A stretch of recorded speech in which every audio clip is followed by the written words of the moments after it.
So let me tell you what I have had in my past. So, I mean, hiring is everything. At the end of the day, it's hiring the right person is key to your success. You hire the wrong person, you not only wasted money, but you also wasted time. And not to mention, it may even give you trouble. So, depending on who you're getting. So, Yep. there is an interview technique called top grading. Have you heard of it? I have not. No, I'm interested to hear though. I can always use more techniques. Okay, so top grading, uh, look it up. You'll see a lot of material. It was created by two guys, and it follows this methodology called, they call it CID, stands for chronological in-depth interview. Yeah, chronological in-depth interview. So what it does is it completely covers the entire history of the person, starting from where they grew up. And what you are doing in the interview is asking the 5 questions, same questions for every single job that they held.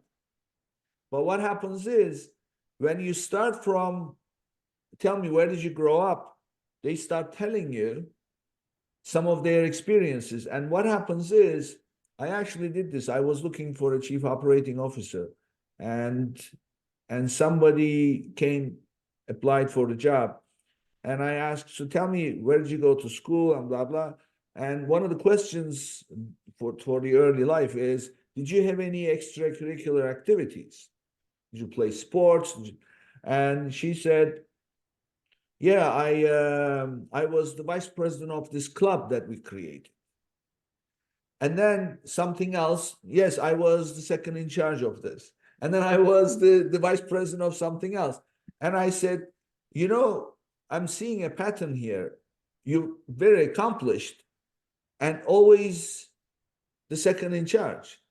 She said, that's what I'm comfortable with. Hmm. So so this is all early stuff. And then when you start talking about the job, you ask, okay, what were you hired to do? Tell me about the team. Tell me about some of your accomplishments. And then you ask, uh, who did you report to? What was your and then when you ask accomplishments, tell me some of the things that you could have done better back then. You don't say weakness. You could have done better back then. And so you take note of these, and then you deliberately take notes. And then you say, okay, who did you work for? Who did you report to? And then you say, what was he like to work with or work for? Then the moment that you put that question like that, they immediately start, you know, telling you stuff that, Right. because, by the way, by this time, there's some time passed, so their guard is down. So it becomes a real conversation that you're having with the person. And by the time you get to their third or fourth job, they're completely having an open conversation with you. And they will tell you things like, oh my God, I hated working for that company. That guy was terrible. They start bad mouthing people. And then you ask, okay, so if we call him and ask him what some of your strengths were and some of the things you could have done better back then, what do you think he would say? And this is, they call it TORC, TORC, threat of reference check. So so you because you're telling them, so we're gonna, what was his name? Do you have his cell phone number? So you like make a note. And then so what would he say about some of the things that you've done really well?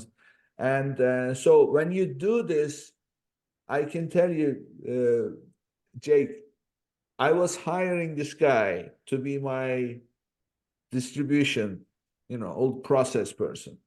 And process person, you have to follow fulfillment. And by the end of the interview, he was telling me, oh my God, I just need something to put myself through law school. I hate process. I hate routine. Oh my God. He came to the job I interview. got to check out this technique because I mean, I'm definitely going to look into this. It sounds really good. I'm effectively trying to do the same thing that you're describing, but maybe not in as structured of a way. You're not trying to ask yes or no questions, right? You're not just saying, "Are you good at No, this?" Yes. You're no, trying to talk through, and try to understand who they are through the questioning. And it's not as simple as, are you able to do this? Yes or no. So no. I'm definitely going to look into this technique because I think it accomplishes that really well based off what you're saying. Yeah. So it's the same questions. What were you hired to do? What was the team and his role and some accomplishments as well as flops, and then the person he worked for, and there's one more I forget. But here is the trick.